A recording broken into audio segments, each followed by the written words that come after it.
સુરતના હજીરા સ્થિત Arcelor Mittal Nippon steel કંપનીમાં કામ કરતા કામદારોને લઈને જતી ખાનગી ટ્રાવેલ્સની બસને હજીરા પાસે અકસ્માત નડતા એક કામદારનું મોત નીપજ્યું છે, જ્યારે 15થી વધુ કામદારો ઘાયલ હતા. તેને સારવાર માટે ખસેડવામાં આવ્યા. 50 જેટલા કામદારોને લઈને પણ બસ હજીરા પાસેથી પસાર થઈ હતી, ત્યારે જ ડમ્પર સાથે જોરદાર ટક્કર થતાં બસ અને ડમ્પર પલટી ગયા હતા. અકસ્માતને પગલે હાઈવે પર ભારે ટ્રાફિક જામના દ્રશ્યો જોવા મળ્યા હતા.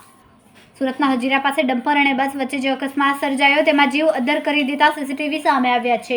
સીસીટીવીમાં જોઈ શકાય છે કે એક સાયકલ રસ્તો ક્રોસ કરીને જઈ રહ્યો છે, ત્યારે રસ્તા પરથી એક કાર પસાર થઈ રહી છે અને પાછળથી એક પૂરપાટ ઝડપે ડમ્પર આવી રહ્યું. આ સમયે ડમ્પરનો ચાલક બંનેને બચાવવા જતા સામેથી આવી રહેલી બસ સાથે અથડાયું હતું. ટક્કર એટલી જોરદાર હતી કે બસનો કાચ તૂટી જતા 3 લોકો બહાર પટકાયા હતા. બસ અને ડમ્પર પલટી મારી ગયા હતા. अकस्मातના કારણે रस्ता पर लोकोમાં नासभाग मची હતી.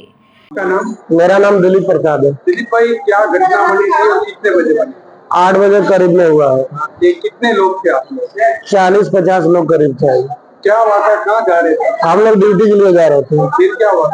तो हम लोग ड्यूटी के लिए अच्छे से जा रहे थे, हमारा गाड़ी भी अच्छे से जा रहा था। वहाँ पे यू टर्न है 2 नंबर एलएनटी गेट के सामने, डंपर वाला लाके हमारे बस के बीचों बीच मारा, हमारा बस पूरा पलटी हो गया। ओके, इसमें कितने लोग थे बस में और कितने के लोग थे?